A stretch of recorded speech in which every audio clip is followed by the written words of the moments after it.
Muito boa tarde, Victor e Joyce, nosso convidado de hoje aqui no podcast Além das Chaves. Sejam muito bem-vindos, tá? Obrigado. Pode falar aí um pouco aí da empresa da Meta, como que vocês trabalham no mercado imobiliário. Pode se apresentar aí para o nosso público. Prazer é nosso, Mardoqueu, estar aqui hoje, né? Nesse podcast, Além das Chaves. Eu sou sócio da Meta Serviços Imobiliários. Para quem não conhece, a Meta Serviços Imobiliários é uma empresa de documentação imobiliária, ela que faz todo esse trâmite com relação à regularização, né? Desse trâmite imobiliário, tudo que tange a documentação imobiliária, a regularização, as transferências, normalmente, né? Você, como imobiliária, sabe, a gente já presta serviço. A imobiliária depende, né, dessa empresa para que todos os documentos sejam atualizados, todo o processo burocrático venha a ser conduzido de forma segura, né? Então, a gente está aí no mercado desde 2014, prestando serviço para grandes empresas já, Banco Mercantil do Brasil, várias incorporadoras em Belo Horizonte, Nova Lima. A gente também atende um fundo do Rio de Janeiro. E agora, né, com muito prazer, estamos trazendo também aí a Joyce recentemente, né, Bacana. que vai se apresentar aí para o público, né? Então, boa tarde, eu sou a Joyce, né? Estou chegando agora na Meta. Já conheço o Victor há alguns anos, o Mardoqueu também.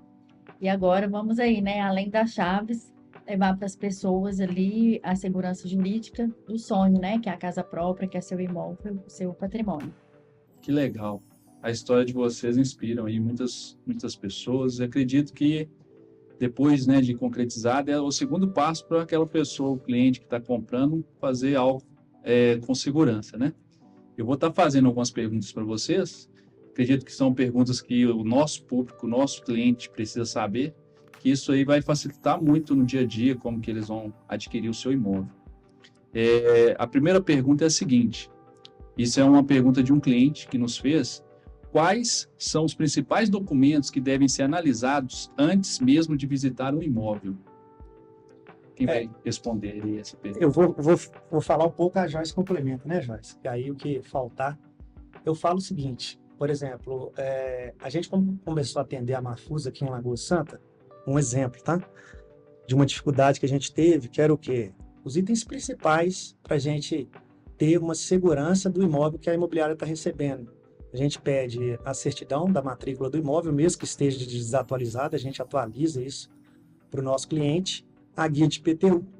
Por quê? Esses dois itens principais, para ver se o imóvel não está com nenhum problema, uma execução ou até mesmo uma alienação fiduciária, que é muito comum, às vezes o imóvel é financiado, ou se o cliente de fato é o proprietário do imóvel, né? Se de fato esse cliente que está chegando para vocês, ele fala que é o proprietário e não é. Tem uma procuração. Esse imóvel está no processo de inventário que envolve vários herdeiros. Então, tem uma série de coisas que a gente analisa na matrícula do imóvel e na guia de IPTU a gente busca para ver se tem alguma dívida ativa, algo passado que às vezes não está aparente, para que esse imóvel entre para dentro da imobiliária ou entre para um negócio que seja de algum cliente nosso, com tranquilidade que está liberado para essa transferência. Aí a Joyce pode complementar outras coisas, né, que também são inerentes, né, nesse processo aí da segurança. Muito importante também verificar o estado civil ali dos proprietários, né? Porque na hipótese de estar em processo de divórcio, isso tudo vai interferir ali na venda. Outro ponto também é verificar se a construção ela está regularizada lá à margem da matrícula, né? Sabemos que um imóvel que tem uma construção regularizada à margem da matrícula, ele fica mais assim, viável para negociações. Então, o imóvel pode ser financiado. Então, isso dá uma segurança, abrange mais as possibilidades. Sim, a gente tem casos assim dentro da nossa imobiliária que às vezes a pessoa acha que é só comprar ou é só vender, né? Igual a questão de habites. Às vezes a pessoa construiu uma casa 20 anos atrás e não lembra que a vida dele pode mudar, ou dela, e esse habites aí ele vai precisar lá na frente, que é uma regularização muito importante do imóvel, né? Para ele fazer ali um financiamento, para ele entregar 100% ali o imóvel no prazo, né? Outra coisa importante também que a gente avalia quando a gente pede a matrícula do imóvel, para ver se as certidões dos vendedores estão ok. Por exemplo, Se ele está em débito, tem algum débito com a Receita Federal, Receita Estadual, Justiça Federal, a certidão civil, trabalhista, porque às vezes no imóvel não tem nada averbado, não tem nenhuma execução, nenhuma penhora, mas pode estar em curso, né, Joyce? Algum processo no nome da pessoa e aí foi comunicado na matrícula. Então, às vezes, o cara faz um negócio sem buscar, sem uma empresa, né, que dá essa assessoria completa, e aí, lá na frente, isso aí pode ocasionar, né, de ter algum problema aí de busca desse imóvel, né? Sim, sim, porque vamos supor que a pessoa faz a venda do imóvel, tem um processo tramitando na vara do trabalho. E aí, para aquelas pessoas que, né, estão ali requerendo alguma coisa trabalhista, para aquele possível vendedor, o juiz ele faz uma busca e ele encontra ali o que era de propriedade desse vendedor, né? O que esse vendedor transferiu durante esse tempo. E aí, o que acontece? A pessoa que compra o imóvel, ela fica prejudicada, porque ainda assim pode ali reaver o imóvel, né? O juiz penhorar, executar o imóvel mesmo que ele já não esteja mais em nome daquela pessoa. Porque a venda foi feita enquanto o processo estava iniciando, estava em curso já a situação. Entendi. Então, dentro dessa questão de matrícula do imóvel, eu queria perguntar para o Vitor e para a Joyce também, uma pergunta aqui de um cliente, que ele nos fez assim: qual a diferença prática entre matrícula desatualizada, averbada e com pendências? Qual a diferença? Vocês sabem responder? A primeira pergunta foi qual? Qual a diferença prática entre matrícula desatualizada e averbada? A diferença prática é o seguinte: quando você vai fazer um negócio, você tem que atualizar a certidão na data que o negócio está acontecendo. Então, por exemplo, acontece muito, eu peço a matrícula do imóvel para o cliente, a matrícula é do ano passado, enfim, do mês passado. Hoje, os órgãos públicos estão muito conectados e a velocidade para certos tipos de processo é muito grande. Por exemplo, a Joyce citou o processo trabalhista, um dos que mais trazem um risco para o negócio, que é um processo que anda muito rápido. Então, quando a gente pede a matrícula atualizada, por mais que primeiro que a matrícula atualizada ela tem validade de 30 dias. Então, se já não tem 30 dias, a gente já nem considera. Mas, de toda forma, a gente, quando o negócio chega, por mais que tenha, a gente pede uma certidão mais atualizada para evitar de qualquer tipo de problema que possa ter acontecido recente na matrícula, de uma penhora, uma execução, qualquer tipo de problema que pendencie esse imóvel. Então, assim, a matrícula atualizada, ela resguarda isso. As outras eu não sei qual é. A segunda, repete a segunda, por favor. A segunda é assim: qual a diferença da matrícula desatualizada, a matrícula averbada e com pendência? Então, quer dizer, são 3 perguntas dentro da matrícula. O Vitor respondeu a primeira, que é desatualizada, né? A segunda, qual que é a diferença da matrícula averbada e qual que é a diferença da matrícula com pendência? Então, a averbada, né, significa o quê? Toda atualização, seja ali referente ao estado civil, alguma informação do proprietário. Então, é importante atualizar sempre essas informações da matrícula, ou em relação à área construída mesmo, né? É diferente. Você pega uma matrícula que não tem essa averbação, ela não está de acordo com o que é a situação ali real. Entendi. Né? E a questão das pendências pode ser algum processo de penhora, execução, um bloqueio, né? É muito comum em processos de divórcio, onde há menor envolvido, enquanto se não resolve ali, né, a situação jurídica, o juiz ele bloqueia, ele coloca um bloqueio na matrícula e aí fica essa pendência lá. Então, é importante a pessoa sempre pedir o documento atualizado dentro da data da negociação para ela estar ciente, porque senão ela pode comprar um imóvel, né, com esse tipo de pendência e não sabe quando vai conseguir resolver. Dentro disso, pessoal, eu queria que vocês dois, a Joyce trabalhava no cartório, né, Joyce? Então, você tem vários cases aí que aconteceu com você, com o Vitor também. Eu queria que vocês compartilhassem com o público qual a experiência que vocês teve numa área assim que deu problema, ou algo que aconteceu aí que o cliente achou que era fácil de resolver e acabou se tornando um ato mais complicado aí na compra e venda do imóvel. Vocês lembram de algo? Eu tenho um caso recente, até a lei que mudou recentemente, foi, salvo engano, entrou em vigor em maio do ano passado, maio de 2024. Que é o quê? Que é um negócio que, inclusive aqui em Lagoa Santa, é muito comum. uma loteadora vai fazer um lançamento de um loteamento, e aí primeiro ela vende para os investidores com preço diferente, né? O cara que é investidor, ele quer comprar com preço diferente, que compra no volume, né? Compra 5, 10, enfim. Então ele tem um preço diferenciado. E no lançamento, normalmente, já tem um preço diferente. E aí, o que acontecia? Esse cliente que comprou pela primeira vez como investidor, ele não está comprando porque ele quer construir, ou ele quer ficar com aquele imóvel para ele. Ele está comprando como investimento. Então, qual que é o interesse dele? A valorização, né? Na valorização desse investimento.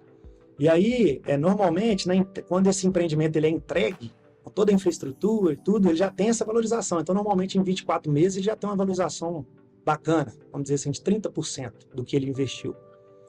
E aí, o que acontecia? Esse investidor, para não ter que transferir para o nome dele e pagar o ITBI, escritura, registro, ele já vendia para um terceiro. Por exemplo, eu sou investidor, comprei, aí eu vou vender para a Joyce.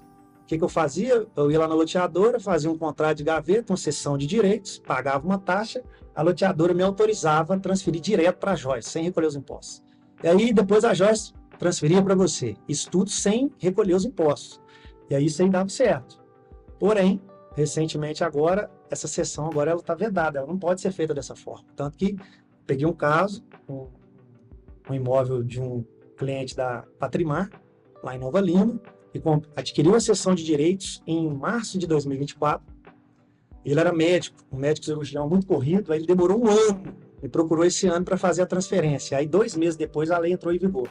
Aí os outros amigos dele que comprou conseguiu transferir direto da Patrimar para eles. Ele conseguiu. O que aconteceu? A Patrimar não quis assinar, nem autorizou a gente dar andamento na minuta da escritura sem que fosse recolhidos os impostos primeiro para quem adquiriu da primeira vez pela Patrimar e depois transferir para o nome dele. Ou seja, ele teve um custo adicional em torno de R$30 mil só de impostos, com ITBI, escritura e registro, porque ele não poderia transferir direto. Então, uma coisa que eu vejo que é recente, muitas pessoas ainda vão passar por isso, porque ainda não sabem, e aí continua acontecendo, tem muita gente com patrimônio represado que vai tentar fazer dessa forma e, infelizmente, não tem como, sem o recolhimento dos impostos devidos. Entendi. E você, Joyce, tem alguma experiência aí de clientes que tentaram fazer um trâmite burocrático, né? Sim. Recentemente, né, eu fiz um inventário e aí uma das herdeiras casou.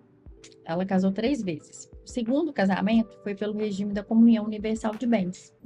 É um regime que se comunica o que a pessoa adquire antes do casamento, durante, seja de forma onerosa ou gratuita, que no caso do inventário é gratuito, né? E aí ela casou, divorciou desse marido, desse ex-marido, não se tem um contato dele mais, registramos o inventário e esse bem comunicou a ele. O final da história, a família fez a venda do imóvel e o novo comprador não consegue fazer o registro. Por quê? Precisa localizar esse ex-marido, porque não foi incluso lá no divórcio esse bem, não localiza ele para assinar essa venda. Então, é importantíssimo, sim, procurar uma empresa, né, que seja séria, transparente, para fazer essa assessoria antes da aquisição, porque é uma análise complexa e ela deve ser feita minuciosa. Bem complexa, né? Vamos para a última pergunta aqui, que um cliente mandou. Como identificar pendências financeiras ocultas do proprietário dentro do condomínio? Você sabe responder essa pergunta? Para quem não sabe, tá, pessoal? O Victor e a Joyce, que são da Meta, o Victor também faz trabalho de financeira, aprova o seu crédito, né, Victor? Isso. Aprova o crédito, é um correspondente bancário aí que aprova todos os bancos. Como é que funciona, Victor? É só para explicar melhor para você, né?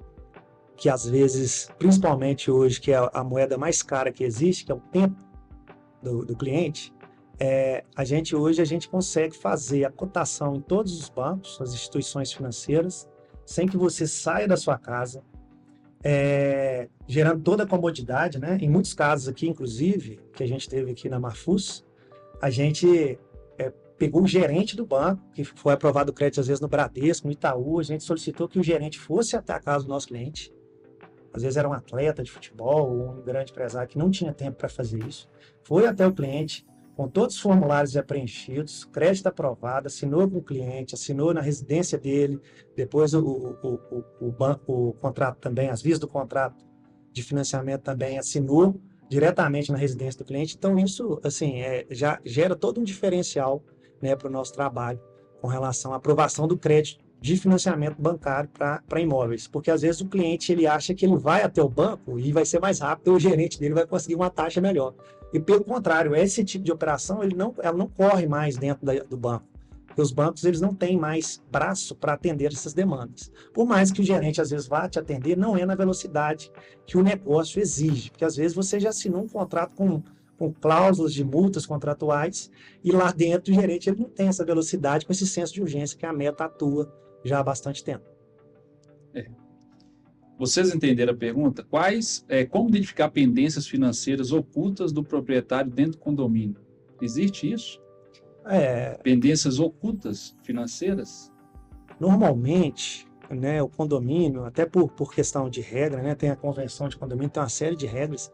Isso aí, isso é disponibilizado com relação ao condomínio. Se for débitos com o condomínio, isso aí dificilmente fica oculto, né, Joyce? A gente consegue acessar.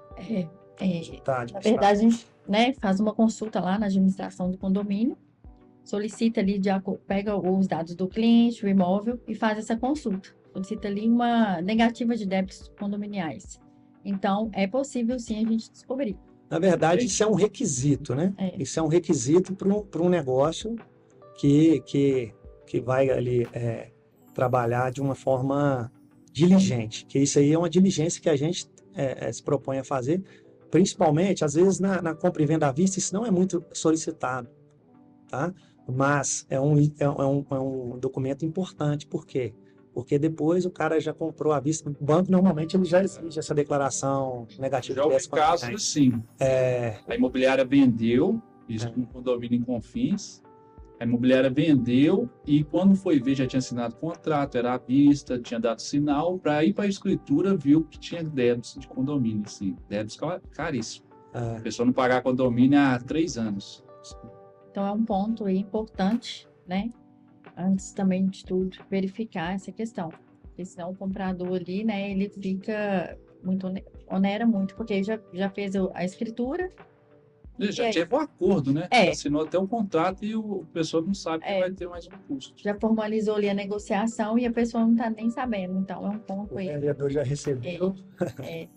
Então é um ponto. É bom, nesse caso, que deu para ver antes, né? Imagina se quando for lá fazer a transferência do condomínio, tipo assim, já saiu até a escritura, for lá fazer a transferência, aí a pessoa vai ver que tem um débito gigantesco do antigo vendedor, que é o que vendeu. Imagina. E alguns aí não conseguem fazer essa transferência, né? Para poder fazer, tem que resolver o débito. Então é um ponto importante. Então, para fechar, gente, esse podcast aqui, Além das Chaves, eu queria agora que vocês dessem aí um debrief, né? Que fala, o debrief do que vocês estão dispostos a fazer no mercado imobiliário, como acessar vocês, as suas redes sociais. Podem falar aí para o público que está assistindo vocês, que vão ver, né, esse podcast aqui. Pessoal, é o seguinte, até uma novidade aqui que eu vou falar para todos vocês, e aí nós vamos poder disponibilizar para vocês todas as nossas plataformas, né, o Instagram, LinkedIn, o site da Meta. Por quê? A gente reformulou tudo isso, a gente está em fase de aquecimento do Instagram, site que vai subir tudo agora dia 7/12, você vai acompanhar aí, você pode, né, Mardoqueu, nos dar essa honra. Dia do seu aniversário, 7. Do dia do aniversário. Essa honra de repostar, né, esse podcast que a gente teve a honra de participar aqui, eu e a Joyce. A Meta está desde 2014 no mercado imobiliário, atendendo grandes players do mercado, mas também você, cliente, pessoa física, é o nosso cliente. Pode ter certeza que vai ser tratado da mesma forma. A gente tem uma equipe hoje pronta para te atender, tá? E, assim, eu falo que quando você vai comprar um imóvel, você não está comprando uma bicicleta, né? Você está comprando um imóvel dependente, se é Minha Casa Minha Vida, ou imóvel de alto padrão.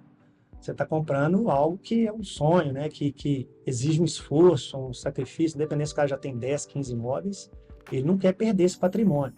Então, a meta ela vem justamente nessa viés, ela vem para prever e antecipar todo e qualquer tipo de problema que você, na hora de comprar o seu imóvel, tenha essa segurança, né? Então, tudo que tange a parte burocrática do processo, desde o contrato que a gente pode te assessorar junto com o seu advogado, as certidões inerentes ao negócio, a gente busca com toda diligência para que o negócio aconteça. Eu falo que o mais complicado hoje no mercado é achar empresas diligentes, com senso de urgência, que atende o cliente e a imobiliária e o vendedor, com todos envolvidos no negócio, com um senso de urgência dentro dos prazos para que esse negócio aconteça com essa, de forma saudável, né? E num prazo que seja aquilo que está dentro do contrato, estabelecido dentro do contrato. Então, depois a gente vai disponibilizar, né, Joyce? Sim.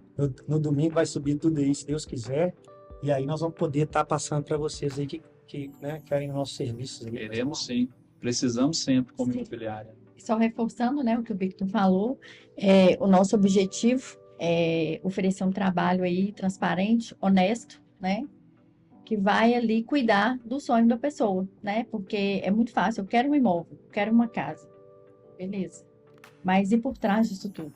Existe essa parte burocrática, e quem está conduzindo essa parte burocrática? Se a pessoa é honesta, se a pessoa, qual é a conduta dela?